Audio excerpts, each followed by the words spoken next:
Are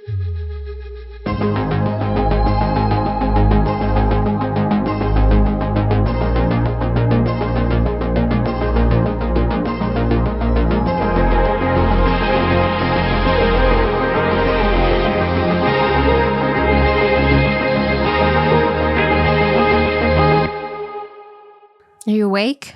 No. I could use some sleep. I was going to say you're not tired of this podcast yet. I hope we can be really punny today. That would make me happy. I'm going to keep that in. Here we go.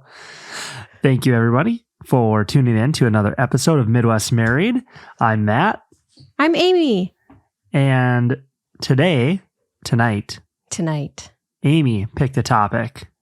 Well, actually, I did not really pick the topic. This topic was recommended to us by one of my very fabulous NP students that is hanging out with me for a few months. Yes. So shout out goes to Megan because Megan listens to us and she's so sweet. What are we talking about? We are talking about sleep. It is something that is so important, something that so many people struggle with, especially moms and dads. Although we're not really going to go there this episode. It's not like about sleeping when you've got young kids, because we all know that everybody is just trying to survive if they have young kids and everybody's sleep deprived. Dead, really. But yes. How did we get through those years? I'm not really sure, to be quite honest. But here we are now. It does get better. It gets better. So, cool. Yeah. Well, we won't try to put you to sleep this episode. There we go. Good. So I'm going to just start in with the first discussion point, I guess. Okay. I chose this purely from the title and just as a launching off of point because I thought it was so funny. Are you ready?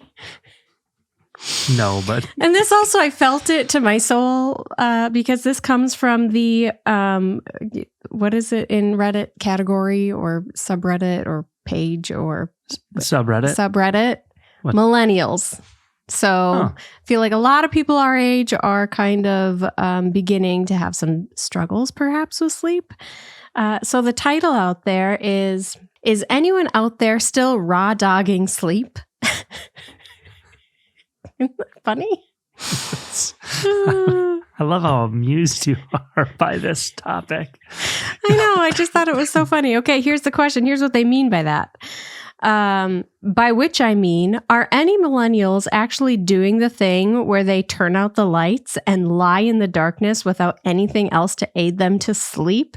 Because speaking for myself, I cannot possibly do that. I have to be listening to a podcast or YouTube video. Everyone I know under the age of 35 does something similar. White noise, sleep stories. I think they meant everyone over the age of 35, maybe under. But anyway, white noise, sleep stories, music, TV, etc. Are our brains just broken or are there still sleep purists out there? So are you raw dogging sleep? Unfortunately. I just think it's such a funny way to put it. We're going to get to the topic and your question. All right. You have heard of like... I know what it means. In the sexual context. But are you... no condom, right? Like correct. Just doing it. Yep. But on the other side of things, are you familiar with the TikTok trend that took place like 4 or 5 months ago? All about like raw dogging a flight or raw dogging a plane trip. You get on a plane and you're getting to raw dog your flight. What the heck does that even mean? No entertainment, no movies, no phone. So you just try to sleep. You just sit in silence with nothing. You meditate. No, you just sit there. You just sit there and do nothing. Well, A, why would anyone do that? B, I feel like this entire podcast is turning into, well, Amy, haven't you heard of this? And me being like, no, absolutely not. I've never heard of that a day in my life. So, yes, you are correct on the initial term, but there is a whole trend out there of raw dogging things. Well, I thought this person was real clever, and apparently it's a trend. So, no, we are not raw dogging sleep, but if we could, absolutely would. I feel like we're fairly close, though, ish. You have an air purifier running the entire night. I mean, the entire night. No, that's just nice. That's just like a nice, like little gentle hum in the background, and typically that's all really we need. But sometimes there's the occasional Benadryl that makes it, Sure. Yeah, into my nighttime routine. When I stay at a hotel, nothing, just out. No TV, no YouTube, no podcasts, no. Yeah, we usually don't have like things running like podcasts or sleep stories or the TV. I actually have a rule against TVs in the bedroom, much to Matt's chagrin. But I would say that they are right. Most people that I know have a fan or some sort of white noise app going. It gets harder as you get older, right? It gets harder. Yeah. So the first comment that had me giggling before we... it does get harder as you get older. Really? Yes. Why? Well, I don't totally know the answer to that. I know like older, not like older, but I know it's a really common thing through like perimenopause. I don't necessarily think I've gotten that far yet, but I know that that's really common. And I know that a lot of people struggle just the older that they are that come see me. Sure. So is it like a problem like shutting off their brain? They can't like stop thinking. They can't. A whole bunch of different things. That's part of it. Like anxiety and ruminating over your day can definitely be a cause of not being able to fall asleep. Yeah. But I think it's different for a lot of different people. Okay. Yeah.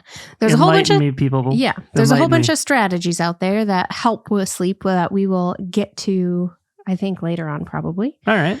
But to the question that this person has raised, the top comment was, I misread this as raw dogging sheep and wondered which sub I had somehow subscribed to.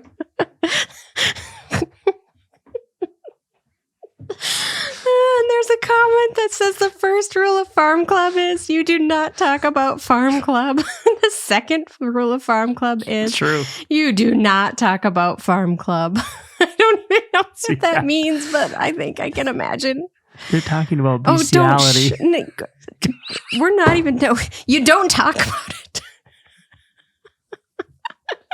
I swear to God, this episode is about sleep. Next most upvoted comment.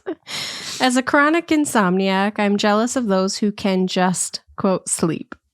Do some research. Figure out why it's harder. I want to know why it's harder to fall asleep when you get older. Well, I just told you there's a whole bunch of reasons why it can be different for different people. Hormones, anxiety. Ask the AI. Different. Oh, look, there are many reasons why people have a harder time falling asleep as they age, including hormonal changes, circadian rhythm changes, medication, sleep disorders, pain and other health conditions, urination, activity level, like a lack of activity during the day can disrupt sleep, your body's internal clock, and sensitivity to stress. Okay. I feel like I was pretty right on. I don't think I have a problem falling asleep. Oh my gosh, you do not. It's so annoying. Super easy. It's so annoying. Okay, we don't usually go to bed at the same time. I usually go to bed a little bit earlier because I wake up a little bit earlier, and I am someone who really needs their sleep.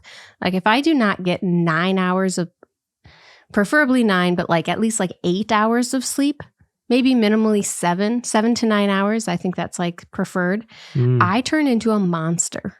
I'd take 10 if I could get it. Oh my gosh. Yeah, that would be great. But I feel like that's one of our talents. We're both fairly good sleepers in general. Mm-hmm. But if I only need 4 hours for like an activity, I'm good. Oh, go to bed, wake up, out the door, hunting. I am so moody. Trekking around. I am so moody if I don't get enough sleep. Yes, that is me. I know you know. Yeah. But especially when the kids are younger, like I'm like, oh, how? Why do I have such a short fuse today? No. And it's because I didn't get enough sleep the night before. Staying asleep is different though. My arms fall asleep. I'm a side sleeper. And now they're like going numb. You're getting old. But it is very annoying that you fall asleep so fast because on the rare occasion that we both go to bed at the same time, like you can tell when your partner has fallen asleep. I know the minute that you like fall asleep because your breathing changes and sometimes you twitch. And it is so annoying to me that you can fall asleep so fast when I'm like laying there and being like, okay, well, we're just going to continue to try to sleep. You know, turn off, brain. Yeah. So. Woosah. Yeah. I get it. Yeah. So there are some things I do to help me fall asleep when I can't totally fall asleep. Oh, yeah. But we're going to dive into some stories. You going to circle back around to that? We're going to circle back around to it. Okay. All right. Husband and I started sleeping in separate bedrooms. He doesn't want to go back to sharing a bedroom, but I do. How do couples who don't share a bedroom do it?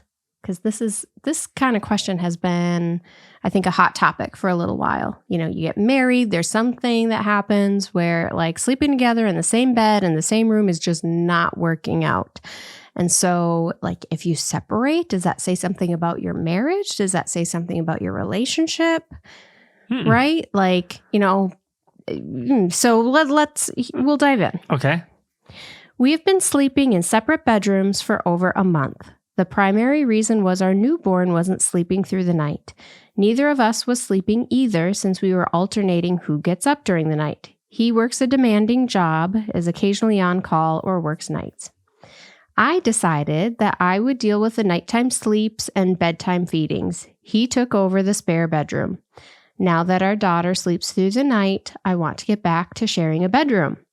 Number 1, I rather share a bed and I miss the intimacy, not the sex, that sharing a bedroom brings. Our sex life did improve a lot after we started sleeping separately, but intimacy-wise, there's been a decrease. Number 2, I don't want his things in the separate bedroom. It's a guest bedroom for a reason. His clothes are there and his stuff is there. Number 3, it's affecting plans we've made towards finding a function for the spare bedroom. All right. Well, he doesn't want to go back to sharing. He learned he loves having a noise machine on, says he sleeps better and needs the AC on at night. I'm willing to compromise and change how I sleep to make it more comfortable for him. Unfortunately, because he works weekends too, it's harder to find a schedule where we agree that he will sleep in our bedroom versus his bedroom. I'm really not liking this new argument. Other couples who sleep separately, are you both 100% on board? What do you think? What do you think about the separate bedrooms idea? You and I share a room. Yes. Yep. What do you think there's about only that two concept? in this house, so. I know. Yeah, there's like no choice. Somebody would have to be like sleeping in the living room, which we have done actually, but both together because we had to give up our bedroom for the baby when the kids were little. But anyway, no. Right now, if there was an option to go sleep in a different bed, 100% would go sleep in a different bed because you always turn the electric blanket on and it's so hot. And like to the point where I'm sweating. Well, you're the one who keeps putting the electric blanket back on the bed, or you could just be like, hey, yeah, but you want to turn that it's on? been relatively warm out lately. Okay, well, we can turn it off. I don't. But okay. So you would legit just go and sleep the entire night in a different bedroom, forever? No, I don't think forever. I like sleeping in a bed with you, but right now this was just my way to drive the point home that this electric blanket right now it's too much. All right, well, ditch it. That's fine. But like, think about when you go on a girls' trip and you go out to whatever hotel or you're at a lodge and you get your own bed. You crawl in, the sheets, it's cool and crisp. And you starfish. Yeah. Isn't that just amazing? Yes. Yeah, it is. But And it's that's just like okay. here and there. It's like a treat. It's like dessert. Yeah, this gentleman has gotten used to it and he likes it. And you do get, He wants dessert every night. I will say, you probably do get better sleep in a bed by yourself, and hard to argue with that. I understand the intimacy aspect though. If you're having conversation, the cuddling, that aspect, I think I would miss. I like to be little spoon, so. You do. Yeah. I would miss that too. So I see what you can sleep maybe might be a little bit better with sleeping in your own bed. And he wants the AC on. Maybe she's the electric blanket type. I think that they make dual blankets They do. where you can make like one half cooling and one half warm. They do. Yeah. They got it. Yep. Yeah. So Maybe I don't they know. need I to think they invest in need to that. work it out and figure out how to connect. And if there's some really pressing things happening at work, then maybe you do go to the guest bedroom for a night or two. But I do know some individuals that sleep in separate beds, period. That's it. One of them snores really loud. They're fine with their own bed. And wife is like, nope, I'm not having that. I can't sleep through that. So one sleeps upstairs, one sleeps in the basement. This would have been Perkins, George. Oh, yeah. Yeah. Yeah. So that was just how they did it. And they were like always good. Yeah, it was great. Well, some comments. Maybe you could suggest some non-sexual cuddle time every night before bed, like as a ritual. OP replied, yeah, that seems like a good idea because we do have our separate sleep routines that we're able to engage in before bed. A podcast for me and a book for him. At some point when we first started sleeping separately, it did seem as if he only came knocking on my door for sex, but that hasn't been happening. That was also curious to me, like when they started sleeping in separate bedrooms, that their sex life improved and like they were having more sex together. I was like, I wonder why that is. I have a theory. What is it?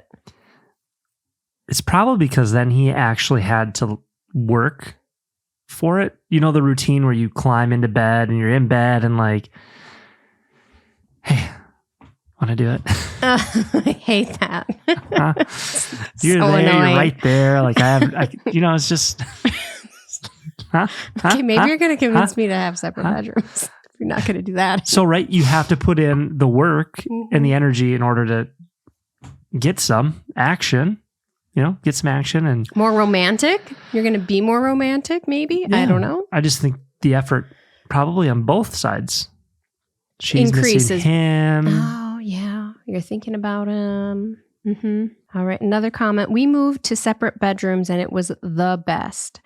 Maybe he keeps his own bedroom, but you guys spend the night in one room a couple times a week. I can never relax with someone right next to me, and getting up in the morning is always so much more complicated. I'm a huge fan of having my own bedroom. Another comment. We have slept in separate beds and we both love it. We are so much less bitchy at each other when we sleep well. We cuddle before sleep, separate, and then cuddle in the morning. So a lot of people make it work for them. So I looked into this a little bit. Okay. And I was like, okay, well, how common is this for married people or just people in a committed relationship? Like, how often are they sleeping apart? And I found that a study from the National Sleep Foundation found that 12% of couples sleep in separate rooms due to sleep disturbances like snoring, different sleep schedules, tossing and turning, because that can lead to people getting less good sleep. Snoring, I can for sure feel that, because you are known to snore every now and then. You don't snore every night, but every now and then, especially more common after boys' nights. After drinking, yeah. You come to bed and you fall right to sleep. Again, how annoying is that? and start snoring, and maybe I'll elbow you or whatever, and it just doesn't stop. My favorite trick to help you quit snoring personally, because it works so well for you. And people, I do not condone unwittingly giving medications or drugging your spouse. However, Flonase is one of the best nasal sprays made of all time. And so most of the time I will be like, Matt, hey, here, spray your nose. Here's your Flonase. But sometimes when you are just not even having that, I will go ahead and give you just a little spray in each nostril. And it opens things up and you sleep like a baby. Yeah. I sleep like a baby. But I have his I have his permission to do this. I've given my consent. There you go. Yes, that's exactly it. I'm sure I get better sleep because of it as well. I know. I'm just looking out for you. Yeah. Right. Because low Flonase up the nose. If you go out and you drink and it's a boys' night or it's, things get a little crazy, you never wake up feeling super well rested. That is because, it's a myth that is also in my research. Drinking alcohol helps you sleep. Well, in reality, alcohol may make you feel drowsy, but it disrupts your REM sleep and can lead to poor quality sleep. So that's why when you wake up, you're still tired. Amy and her research. I know. Love it. It's so good. Okay, so speaking of snoring then, so according to the Journal of Clinical Sleep Medicine, approximately 45% of adults snore regularly. And of those, about 25% of their partners report being disturbed by snoring, leading to frustration, reduced sleep quality, etc. Although 70% of couples sleep in the same bed, they don't tell me how many people report being annoyed by their partner sleeping, but they just say many people do. Oh, I'm sure. Yeah. Okay. And then, all right, you have poor sleep because your partner's tossing and turning or snoring, or they like their heated blanket on and you like the room cooler, etc. So there's another study that found that those that reported poor sleep quality, it was associated with higher levels of relationship dissatisfaction. And so basically, the worse you sleep, the association is more conflict in your relationship. The better you sleep, I found some other studies that the converse was true. The better you sleep, the less conflict in your relationships, which, it just makes sense to me. Yeah. Like knowing that when I don't get good sleep, I am a monster. Correct. Right? Nobody wants to be around me. So. You're an angel. I want to be around you all the time. Uh-huh. Doing Eloise. So here's what I was looking for, and I found it. Are you ready? So, of course, 12% of the couples who sleep in different beds due to snoring, different schedules, etc. But interestingly, 37% of couples in the survey stated that sleeping apart made them feel closer to their partner as it allowed them to get better rest.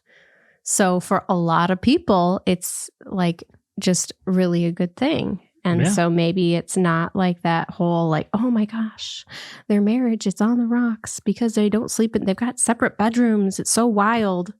No, I can totally see this as truth. Yeah. Think about when we weren't getting a lot of sleep due to kids. And then you'd have a vacation, we'd go on vacation, and you'd get one good night, full night of sleep. Oh, you felt like a whole new person. Yes, no longer a monster. So for anybody that's out there doing crazy hours, doing crazy stuff, whatever it is, working, late hours, whatever, if you're not sleeping, you're going to be crabby and it's not going to do well for your life in general. I'm sure there's a lot of other things that are affected beyond relationships, jobs, home life, etc. All right. Well, we're going to move on to a little bit more of a juicy story. Okay. Hit me. Am I the asshole for not agreeing to sleep in a bra? I, 22 female, recently went on a small family trip to celebrate my dad's early retirement.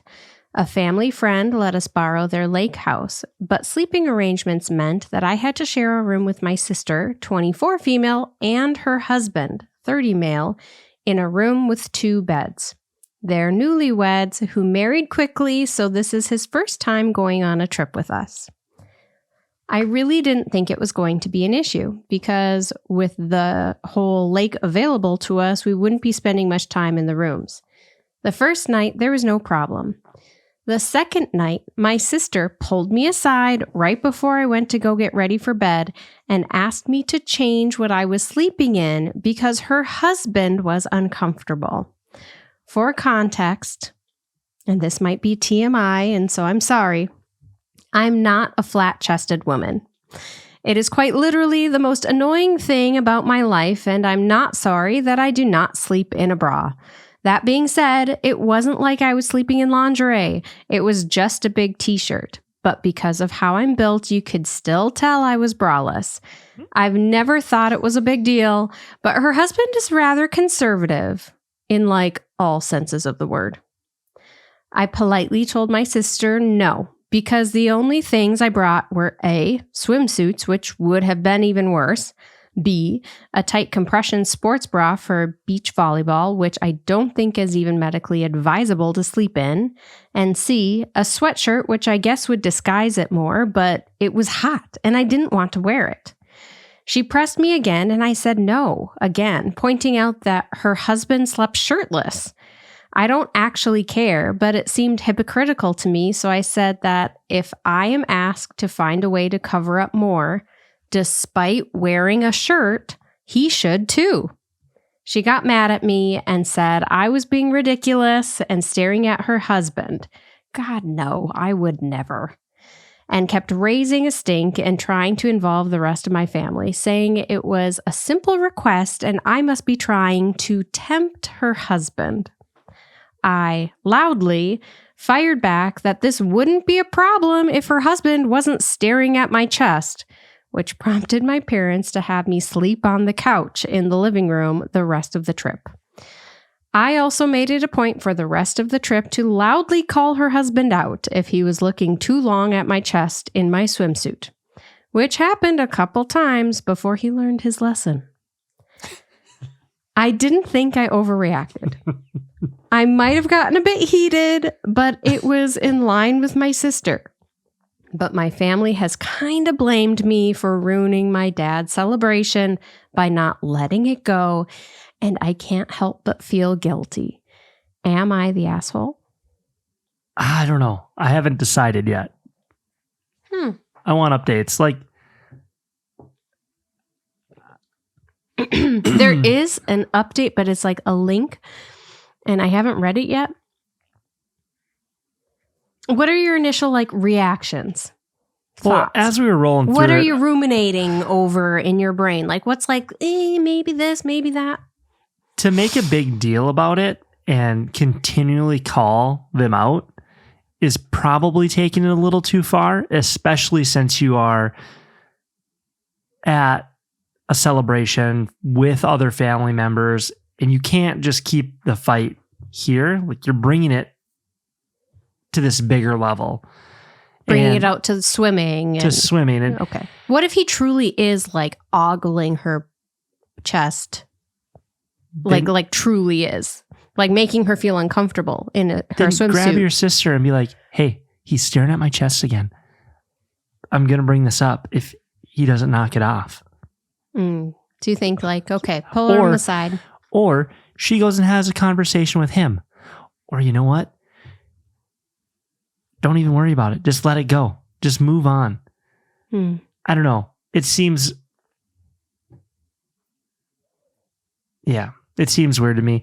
If you go back to the beginning where the sister asked, please put a bra on or whatever, change how you sleep. I thought that was a weird request. Well, that's the whole... Because I brought it... Well, point I brought it of back it. to like, okay, so this guy is clearly like staring, or the sister's actually uncomfortable and like maybe doesn't feel super secure and noticed husband paying attention. I don't know. They're just nipples, people. Everybody's got them. So, I mean, I think that is the point, though, right? Like, she should not have to sleep in an uncomfortable situation because while she is wearing a shirt. Oh, I'm gonna get some heat for this next comment. She shouldn't have to. Like, and if the rooming arrangements is like that they have to share a room, how often are you like really even in your pajamas before you go to bed? Isn't it like you get ready for bed and you're like, peace, good night, I'm going to bed, right? Like, why would it be such a big deal for him? Why does she need to like change her body basically in order for him to be more comfortable? Why can't he just, it's his father-in-law's retirement party. Just not make it a big deal. He should have went and slept on the couch if he was uncomfortable. Yes, 100%. I don't think it's her problem. She shouldn't have to make herself uncomfortable. It is not comfortable to sleep in a bra. It doesn't feel good. Right. Like it can prevent you from falling asleep, staying asleep. And I don't. Yeah. So I just don't think that if he agreed to share a room with the sister because he would have had to been like, okay, yeah, that's fine, that's cool, then he should be okay with her wearing a t-shirt to bed. And I don't think OP cared. No, she didn't. She wasn't uncomfortable until it became a fight, and then she was, and that's why maybe she's a little bit of the asshole because then she kept bringing it up after. Like you felt like she was just trying to be petty because she was mad that they had the audacity she was being petty and asking this of her. Right. Because honestly, if your nipples are showing and somebody looks, you can't get mad at them for paying attention. We had this conversation on a Two Hot Takes episode, one of the earlier episodes, where we talked about girls who have their nipples pierced. Yeah. And then that person with the piercing got mad that somebody was looking at her chest. Yeah. It's like, I'm sorry. They're just there. So I think that it might be human nature a little bit to something is different about somebody, to maybe have extra attention brought to that. But we as especially adult humans should be able to police our eyeballs. I agree. Yeah. So that you don't make it uncomfortable. Yep, I noticed those are nipples that we're not really used to seeing a lot of, but I'm still going to really make it a point to look at your eyeballs and not your nipples, even though I know they're right there. Right. Get out of here. So that's my thought. I don't think she's the asshole. I think that she wasn't responded to in a positive way or in a conducive way. She was just told, hey, you got to be uncomfortable when you sleep, basically, because you're making my husband uncomfortable.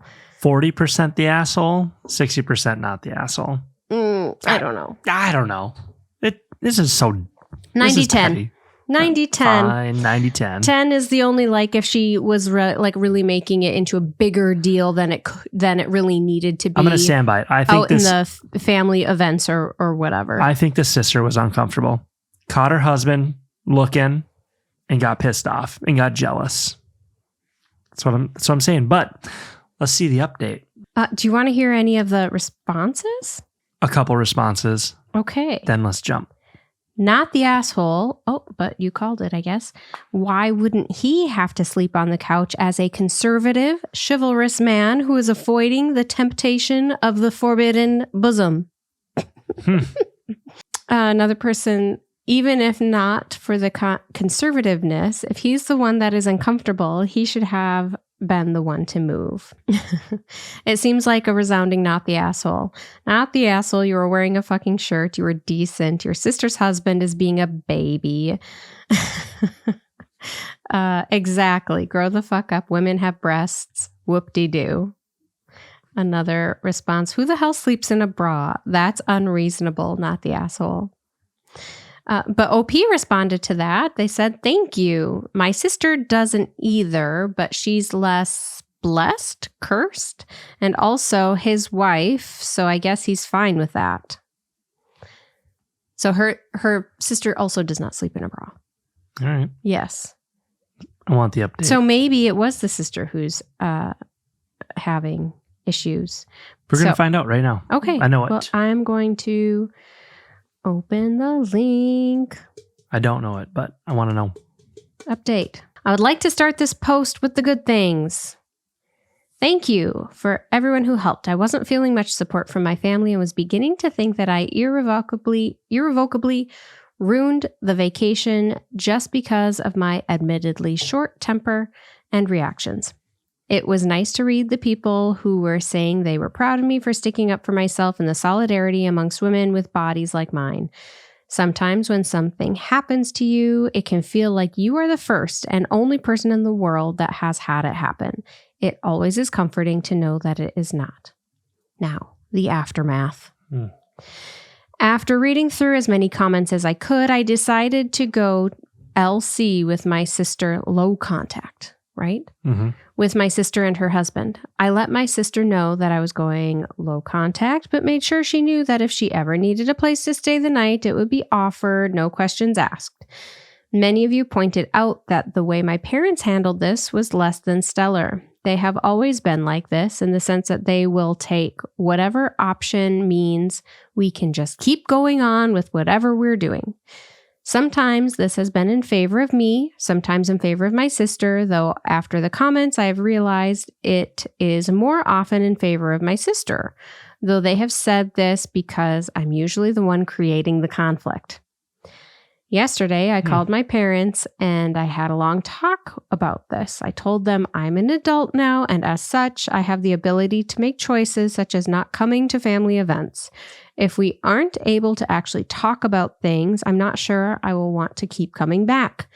I felt bad, like I was holding my attendance at family events hostage, but it was a productive conversation. Remains to be seen what will change, if anything, but I'm glad we talked. Now here's the bad. I never in a million years expected that post to get the attention that it did. To be honest, that amount of comments and views was scary. A lot of it was great, but a lot of it was not. On a post where I discuss how my body was being sexualized and the steps I took to combat that, many people found it funny to keep sexualizing me in their comments. I had chats and messages and comment after comment asking for proof and pictures and demanding to know the size of my chest.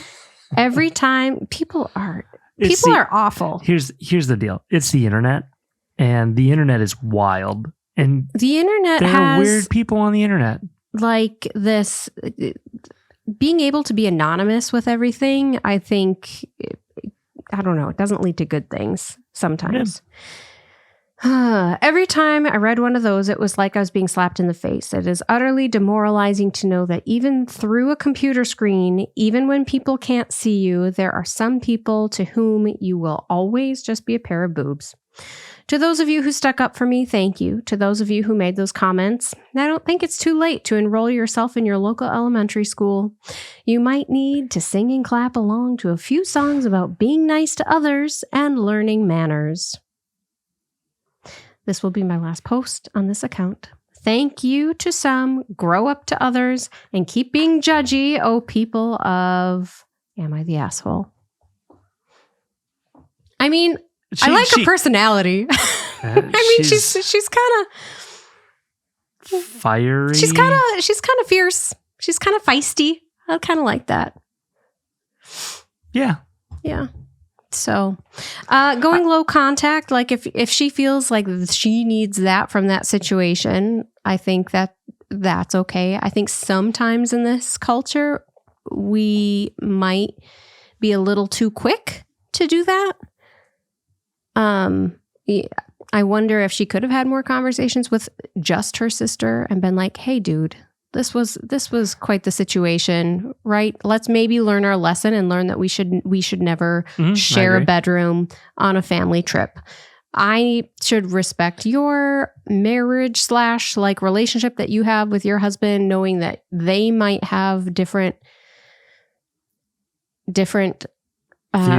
Different views. Yeah. I was going to say different values, different areas of like how they're comfortable.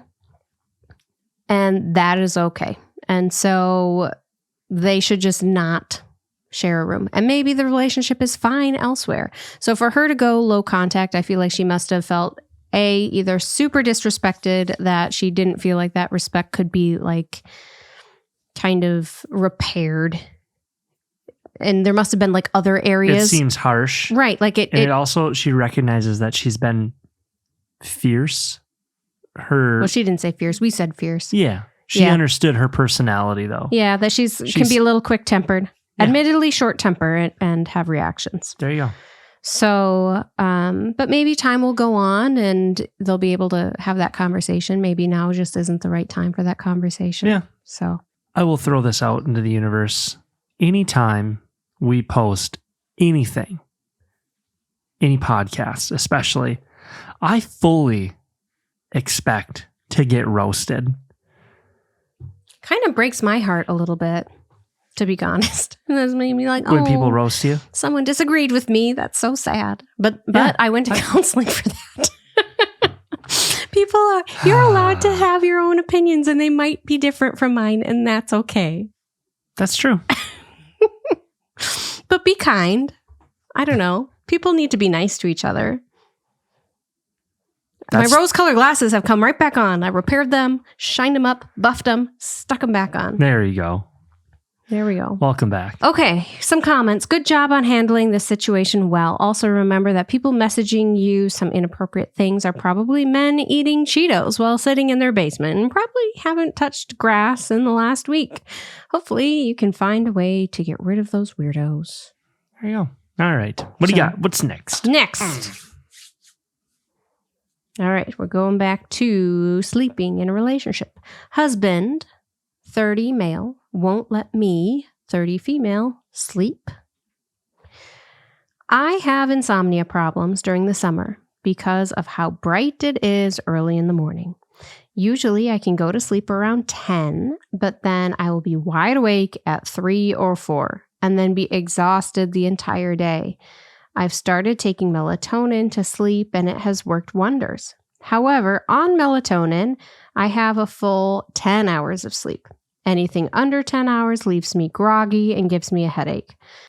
I can usually do this since I go to sleep at 10 and need to wake up at 8. The problem: my husband wakes up for work at 6. He's gotten into the habit of waking me up every morning to cuddle. Usually it is actually cuddling, but more often than not, he paws at me for other things. Because it's so bright outside in the morning now, I am not able to go back to sleep after he leaves. Because I'm taking melatonin, I am pretty useless for the rest of the day. I'm the primary breadwinner, and all of this is taking a serious toll on the quality of my work. I brought it up 2 months ago, and he said he would stop. Then I realized he was turning up the volume on his alarm and letting it play for a while so that the alarm woke me up, not him. But since I was awake, we would cuddle before he left for work. How do other people manage waking up routines? Am I out of line to tell him to stop waking me up in the morning, and that if he can't stop, I'm going to move into the guest room? A lot of questions with this one. Where in the world, unless you're in Alaska or the far northern hemisphere, when is it light at 3 or 4 in the morning? Well, maybe, yeah. I mean, she could be in Alaska. But even still, like in the summer, it's light at like 5 a.m. Like it starts getting light, right? Yeah, that's true. But 3 or 4 doesn't make sense to me. The problem is there's holes in this story already. No, the problem is that, okay, she can sleep just fine if she's just let to sleep. But if he's waking her up in the morning, she can't go back to sleep to get her full, she'd prefer to sleep until 8. They need to work out a schedule for sexy time. Oh, Cuddling time. Yes, cuddling time needs a schedule. Maybe she has to be tired 1 or 2 days out of the week. I'm just saying, like, well, I mean, if that's intimacy what is she important, right? wants to do, yeah, maybe but she sounds like maybe she doesn't. Like, that's not her cup of tea. Feels like it's every day that they're waking up for cuddling.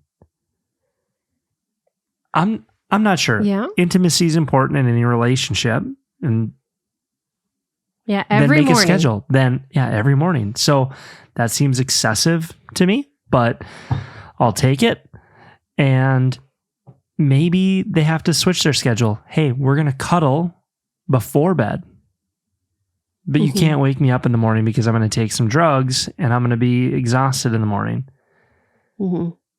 This is a simple solution. Or move to the guest room. I feel like yes, that's what she's saying. And did he really increase the volume? Maybe he was just really tired for that. I'm kidding. I'm playing devil's advocate. Oh, okay. Jokes. Relax. It's all right. Yeah, that's rude. It is. Simple as that. If you told me, hey, I am feeling tired, I am failing at work, I need my sleep. You can't wake me up. Don't wake me up. I'll cuddle with you after work, 5 o'clock. Right. Then there we go. Or before bed, whatever. Yeah. Or maybe it's just, hey, we're not going to cuddle for a while. I need to get some sleep. Or on the weekend. And that's okay. Yeah. I agree with that. I agree that he's being an asshole because if she had the conversation with him that this is not working for her and he continues to do it, and then she continues, like after they cuddle for I don't know how long, and then he gets up and he leaves and she would like to sleep for another hour and a half. And she can't, that will be real annoying. And it brings me back to like the whole, like if you have sleep disturbances and you get poor sleep, then your relationship suffers and has more conflicts. You know, all the research that the kind internet did show us a little earlier Devil's advocate here.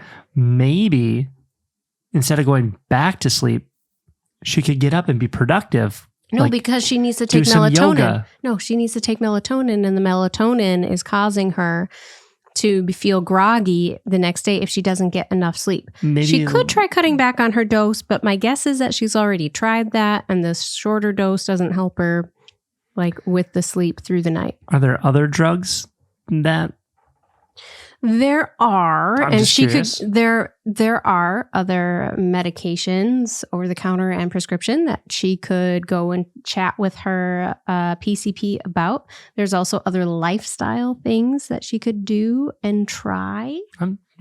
Just curious. Okay, so like lifestyle stuff to help you with sleep, right? The sleep hygiene, making sure that your environment is good for sleeping. So the ideal temperature is around 60 to 67 degrees.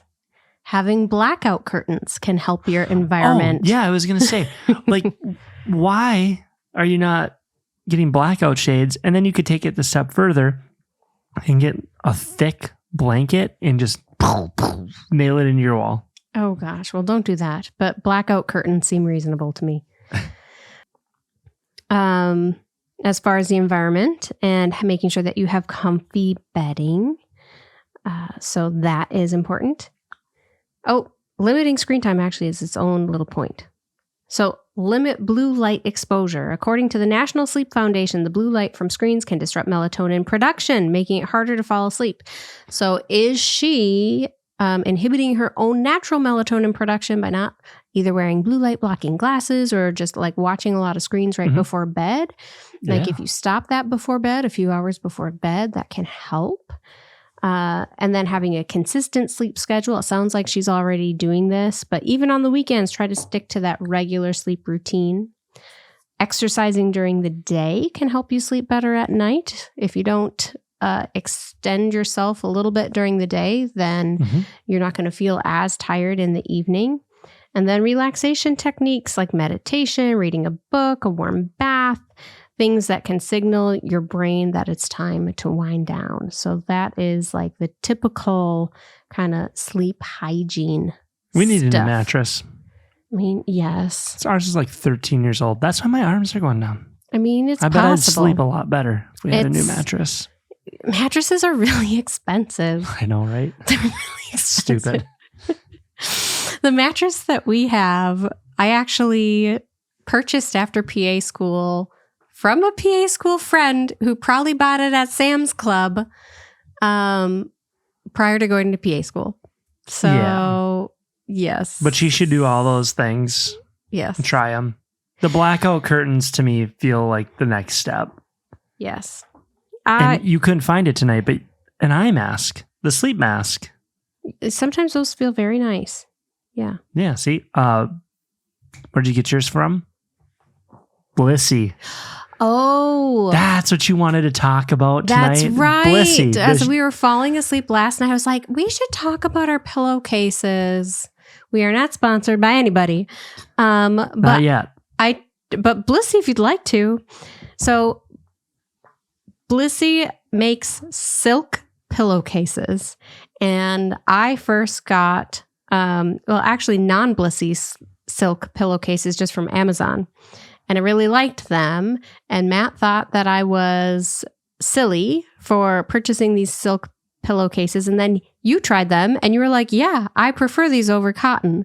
They are supposed to have like all these great benefits as far as like, anti-wrinkle. Yes, reducing wrinkles, good for acne because feels they're cooler. Supposed to be like antibacterial because like the silk fibers themselves are like antibacterial. It's better for you. So good for acne. They lead to less hair breakage. I mean, that's it. But they feel soft. They feel nice, right? But then Black Friday, I don't know, the internet got me and I got an advertisement for this Blissy Black Friday deal. And I was really thinking of like, oh, what can I get your mom actually for Christmas? And I was like, something nice and luxurious because she's just so hard to buy for. I was like, everybody needs to upgrade their pillowcase, maybe. I don't know. It could be something. It's a good gift. It's something to try. It came in a beautiful little gift set. And so I got it for her. And then I was like, dang, this is way softer than mine that I got from Amazon. And so then I bought myself one. And then Matt kept stealing it. And so now we also got one for you. And Blissy, they always seem to have sales. So don't buy it full price. Wait for a sale. I don't know if I'd say that if you want them to sponsor you. Well, I don't know. Just being honest. I'm kidding. But they've got really good sales. And I like their scrunchies and their little eye masks. And they're so soft. But also make sure that you get the queen size and not the standard size. Because if it's too small, it kind of makes the pillow feel tight. Firm. So, makes it feel firm. Sure. Unless you want that. I don't know. I like the bigger size, the queen size. There you go. So anyway, I love the pillowcase. Maybe all she needs is a silk pillowcase from Blissy and all of her problems will be solved. Moving on. Oh, I'm so hot in this robe. I put this on like as a prop. This is the best robe in the world, according to the internet when I bought it. Off. See how that works? You're funny. It's warm in here. I need to like open a window. window. Your electric blanket sweating. is probably on and it's like heating radiating the house. heat. Probably is. That's not a joke. It's so nice though and cozy. Sometimes it is. So I have 2 stories left. I think I'm going to save the weird one to be like the last one because I think it's weird. All right. And so we've talked a lot about sleep hygiene and things that you can do. There is a person on the internet who has claimed to have slept 8+ hours every single night for a year. And they then told us how they did it and how they felt since prioritizing their sleep. This feels like one of those TikToks where they're like, this is what happens to your body after getting 8 hours of sleep for a year. I actually have no fucking idea. No. Well, this person claims that they did. So okay, let's hear it. I've spent the last 5 years trying to improve my sleep. Tried a bunch of techniques, products, etc. Some worked much better than others, and I finally hit my stride last year. For at least 8 hours of sleep every single night for 365 nights. And that, to me, seems impossible. He did it. Period. They did it. They must live a really healthy life? Must be. Or boring? They say I feel great. Ask me anything. And apparently people did ask them lots of things because the edit is, wow, what a response. I never expected this post to get so much love. I'm going to summarize some of the frequently asked questions. Number 1, how do I feel? Way more sharp cognitively, work has become more enjoyable, have a more positive outlook on life, like I'm feeling more appreciative and grateful. I have a better ability to connect with my wife. I feel like I'm more present. I've increased libido. I'm in my early to mid 30s. See? It's like when sleep becomes more important again. Like you don't care about it until you hit 30 and then you're like, dang, this is an important part of my life. Okay. The most impactful technique I have used is something that I learned from Huberman. When you wake up, do not scroll on your phone. Get your butt out of bed and get sunlight immediately. The first 30 minutes after waking up are crucial to getting a good sleep later that night. Oh, I have a hard time with that. Waking up and getting out of bed. I'm like a snooze button person. I feel like, though, that probably is good advice. But where we live in the winter, the sun doesn't rise until I'm already at work. So that part won't. Like I'm driving to work and it's dark, 7:00. It's not bright yet. That's why I bought myself the Hatch. Again, not sponsored. Oh, the Hatch. I like it. So we originally got the Hatch for our kiddos because it's a sound machine and a nightlight and also a baby monitor, like an audio baby monitor. And they love it. You can program different colors for the lights and can change colors at different times and wake them up and blah, blah, blah. Yeah. Or they play a lullaby that literally puts me to sleep. They have chosen the same lullaby for the past 3 years. I'm not sure they know it. if they can change it, but it's fine. It does put me to bed. It's very soothing. Anyway, so they have an adult version, which is a sound machine, and you can program it to have a light turn on, and mimic the sunrise, and it just lights up your room before you have any alarm going off. So it triggers somehow your body to know that, hey, it's going to be morning soon before you are alerted that you have to get up and out of bed. And it does wake me up. It does work. The sunlight or the alarm part? Because I choose the light portion. Oh, the light portion. You just turn your back though and you go back to sleep. I choose to ignore that because I can sleep longer than you. Yeah. And I'm opting, it's really bad. I should just wake up and be productive and work out or do some yoga or something. No, that extra 30 minutes of sleep does me a lot of good. It's usually an hour.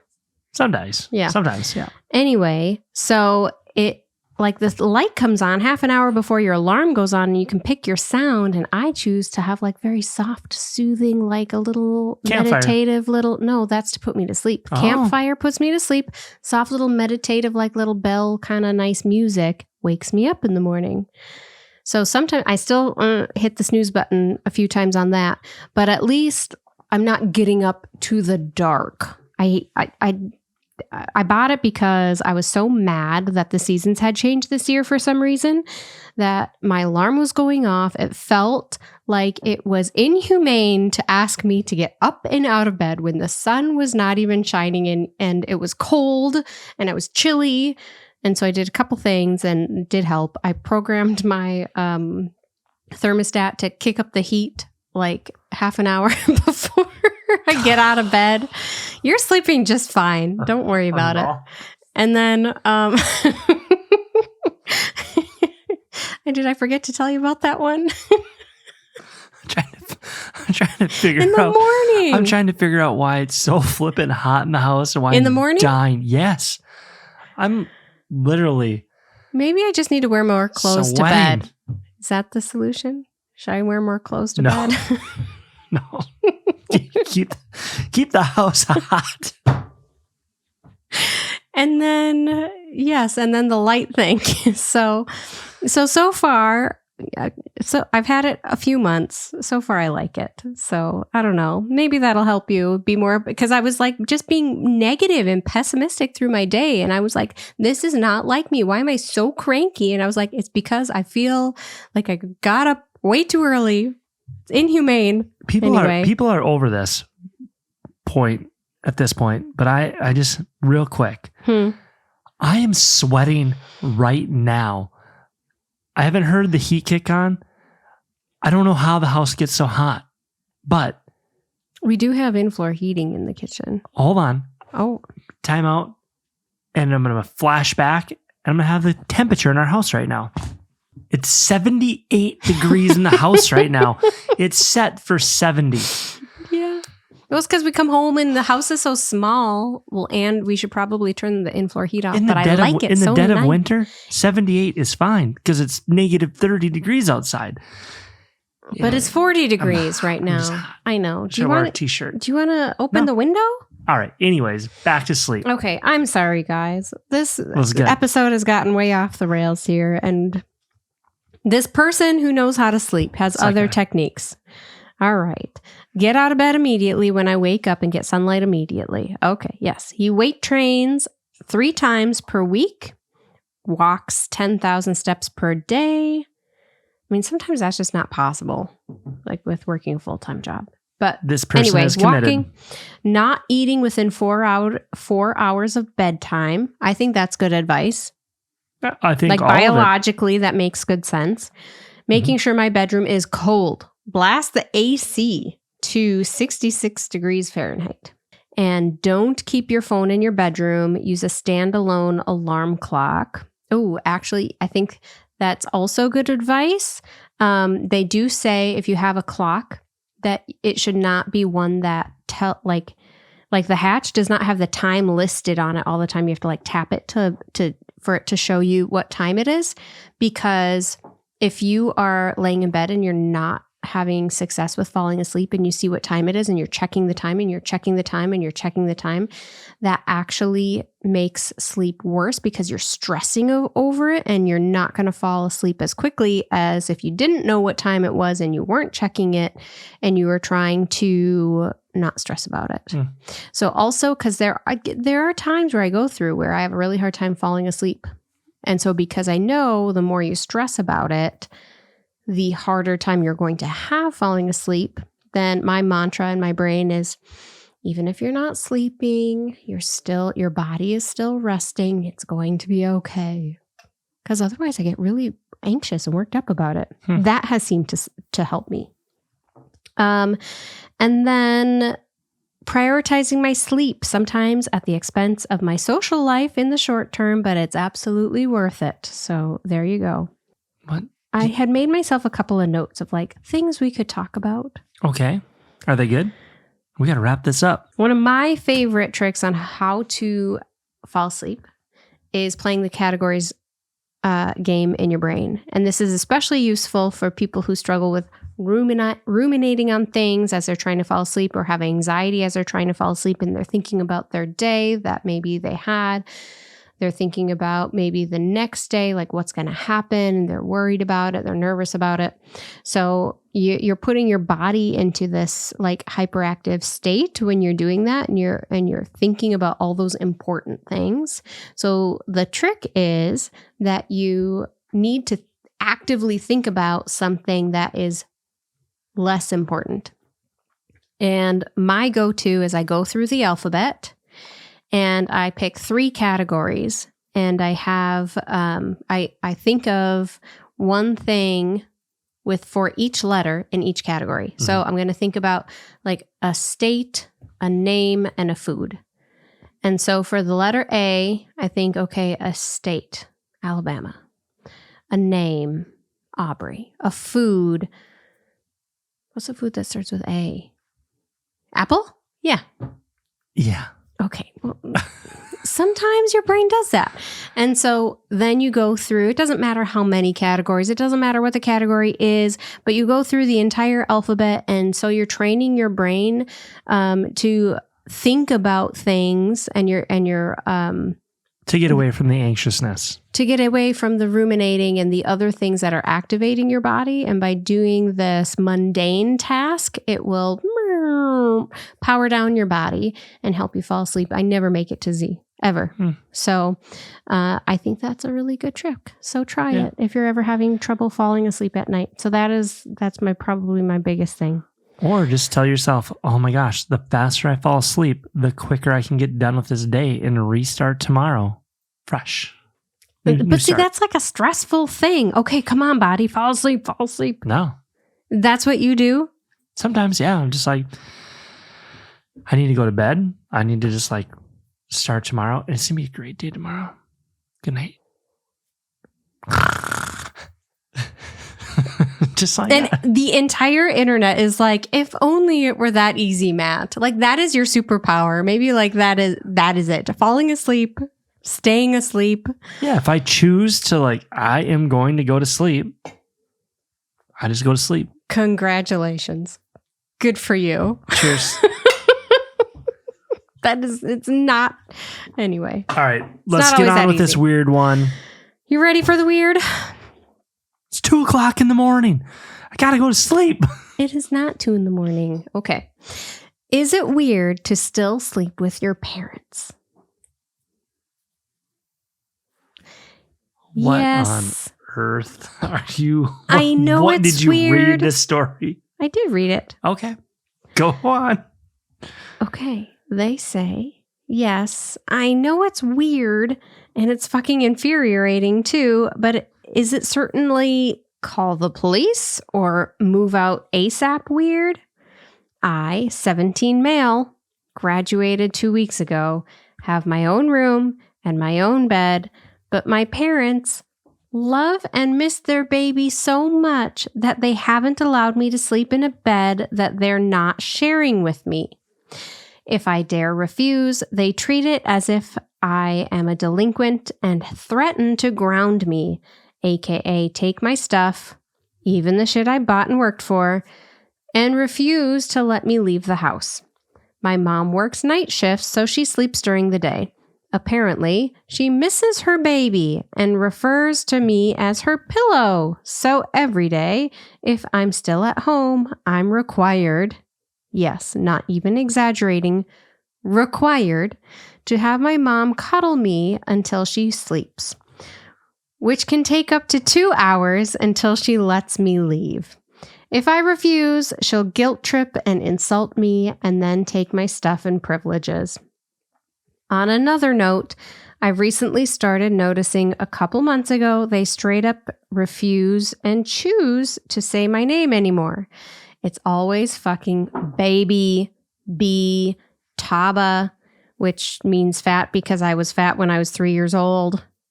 It's not even cute anymore. I'm a few weeks into becoming a grown-ass adult. They say this shit in public, and sometimes I hear my friends and even strangers comment, "That's a baby?" I can't even look for a job, clean the house, clean the fish tank, or even choose my future career. But it's not a matter of I can't. It's more like I'm not allowed to because my parents, I'm still their little baby. I'm taller than both of my parents, and they comment, "Wow, you're a big boy now, huh?" and make me feel self-conscious. Man, fuck. Or maybe I'm just being an ungrateful brat who's just hating on their parents. Edit. Also, just to be clear, it's not sleeping as in sex. It's just sleeping. Still weird, though. They themselves say it's weird, so... This is one of the stories that I always question when you come across, like, is this real? Or are we being trolled, tricked by somebody out there that was like, oh, this will be a good story? I'm not sure, but at the end of the day, let's pretend that it is real. is this not borderline call the police type behavior at you're 17 and your parents are forcing you into a bed with them so they can snuggle you? It's not weird. It's fucked up. Simple as that. Borderline mental illness is what I'm going to say. I mean, perhaps. I also think that there's red flags in that he says that his parents are not allowing him to choose his own job or what he's going to do, right? Like for his future. I mean, he's 17. It sounds like a few weeks away from 18. How old is this? He's 17. No. How old is this post? How quickly can we get him help? 5 months old. All right. So Reddit's probably done their thing already, and hopefully he's got some resources in place. But this to me feels like somebody needs to step in. He needs to get emancipated or something. Something needs to transpire because these parents are either mentally ill to a degree, they can't let go, and they're living in some fantasy land, but he's an adult. He's almost an adult, technically, he's 17 per the state years old. law. He's a young adult. I would encourage him to figure out a plan as far as like how he can be more independent, because what is the end game here? How long are they going to go on doing this for, right? Like at some point you're going to need to stand on your own 2 feet, get a job, hopefully do things that you want to do in life. And this seems like they're really having a hard time letting go. Yeah, it goes beyond that, but tell me what the people said. All right. Top comment. I think it's weird as hell, man. 17 years old and required to cuddle your mom till she falls asleep? That's insane. 2 hours. Yes. Do you have any close, good family members? I'd secretly talk to one of them and see if they could possibly help. But be careful and make sure if you do, it's someone that's not like your parents' favorite family member. LOL. In the kindest way possible, this is not normal. Do I think you're in immediate danger? No. Do I think if you escalate the issue without another adult, it might turn into semi-dangerous? Possibly. I recommend you ask a trusted adult to talk to you about this and help you gain perspective. Their immediate reaction will tell you a lot. I would ask this adult to crash there while you move out. Another comment, this probably isn't going to end super well. Your parents should be giving you more independence as you get older. The reason most teens rebel is there is tension between the independence they feel they're ready for relative to what their parents are ready to provide. You don't need to move out, but the situation isn't good. The first step is to have a serious sit-down conversation about the fact that you're almost an adult and that referring to you and treating you as a baby is inappropriate and unappreciated. Respectfully but firmly ask them to treat you in an age-appropriate way. They may not, and almost certainly will initially push back.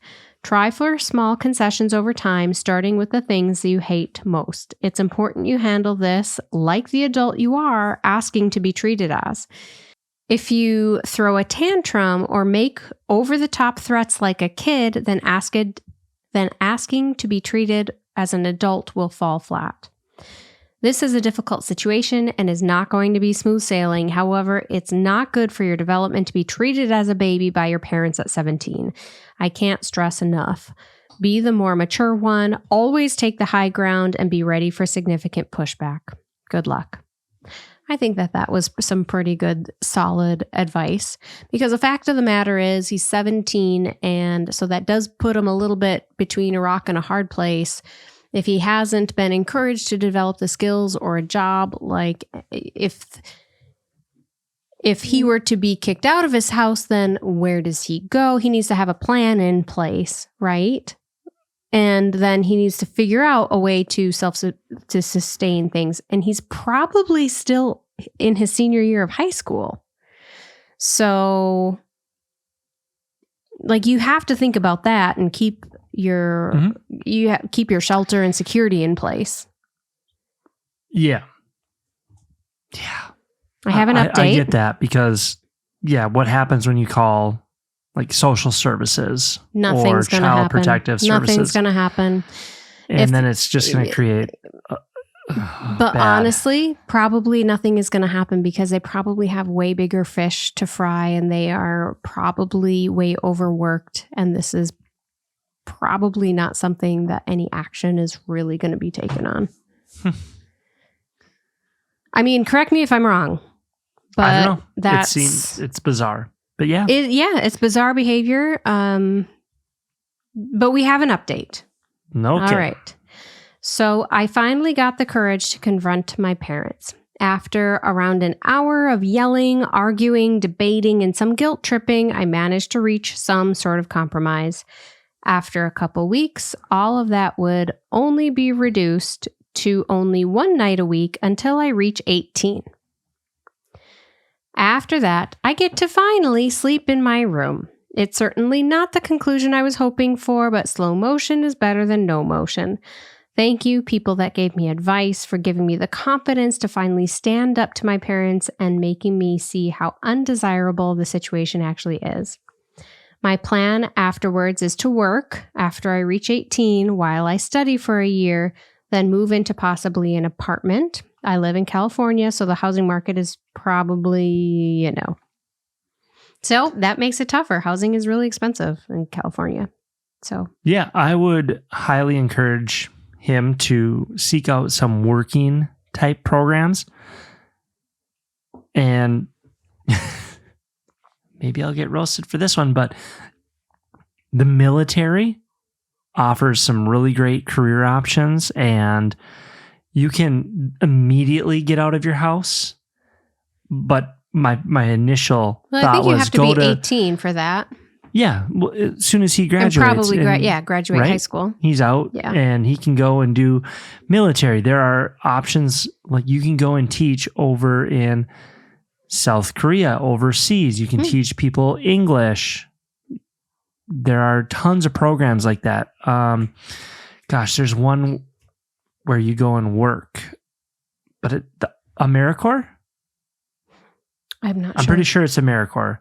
AmeriCorps members are engaged in national service and are not volunteers or employees. They play a unique role in a community or organization to address unmet needs. Eligible AmeriCorps members can receive a living allowance, health insurance, and child care assistance support to support them during their term of service. Yeah, so when I was in Kentucky building houses, there were individuals from AmeriCorps that came and helped us build. So me and somebody from AmeriCorps, we sided a house.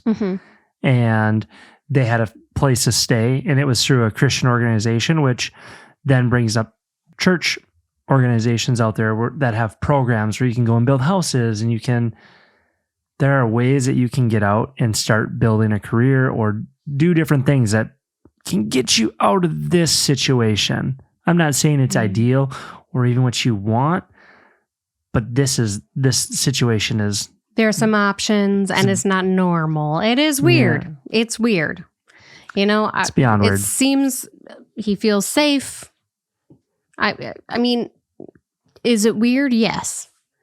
Get through high school, then look at your options. Yeah. Yeah. Yep. So there we go. There's the weird one, I guess, to end on. Yeah, and if he can find a job and afford an apartment right off the bat, more power to you. So yeah, that was fun. That was a weird sleep. I told you it was weird. And we made it through all of my little personal notes. Maybe not all of the research, but that's okay. Except for one. You want to hear it? Tell me. Okay. Here's the one thing that I had written down that we didn't talk about is when you are gone. So we sleep in the same bedroom, right? Yep. Snuggle up. But we also don't have a choice. We live in a little teeny tiny house with only 2 bedrooms in it. We're never sleeping in separate beds. Okay, excellent. But anyways, go on. Even though you threatened it with my heated blanket fiasco. When you are gone, whether traveling for work or whatever, and it's just me home with the dogs and the kids, the number of intrusive thoughts that I have like skyrockets. That is when I lay in bed and I ruminate like, okay, so if someone comes and breaks into my house, which window am I like, how am I going to like get across to the kids' bedroom? Which window do I break the window? Do I open the window? Do I know where those little window crank things are? Because they stick out too much that I don't just like always keep them in the thing. Mm-hmm. How do I do that? Okay. What if there's an intruder? And what weapon am I going to use? Specifically, do you know that fire extinguisher that's in our closet? Yeah. Yeah. Yeah, I know. Yeah. I know. That I know was your story. purchased based off of an intrusive thought that occurred when you were not home. Perfect. And I was like, okay, this is going to be great because in the event of a fire, I've got a fire extinguisher right at my fingertips in my bedroom. But also, if there's an intruder, I can spray them with the fire extinguisher and then I can take the thing, because it's, like a heavy tank thing, and whack them on the side of the head. This is what happens. This is why I can't sleep, you guys. Perhaps. Do you know that when you're gone? You sleep like a baby. Yeah. You don't have any of those intrusive Do you know thoughts? the only reason why I lock the door at this house is so the kids don't wake up before me and go outside? Must be nice. Sometimes I'll even put a chair in front of the door so I make sure that I'll hear them. Oh, so you see, your fear is that you just sleep too well and too good, and the kids. And if you and the kids are gone, I don't even lock the door. You probably should not tell the world that. Somebody will find you, although I'm always here. We got So cameras. our doors are always We got cameras. locked. That's funny. Well, intrusive thoughts. That's what happens There you go. when you're gone. So you're forced to share a bedroom with me for all eternity. Well, here's to a good night's sleep. There we go. Do you have any more puns for me? Because this episode unfortunately lacked any puns. I was really hoping for some. Nope. But I'm going to slam this Diet Coke. I'm going to go to bed. I'm going to fall asleep right away. And it's going to be great. So please follow us on Instagram and please subscribe on YouTube. We appreciate you. Thank you. Thanks for being here. And sleep well. Sleep well.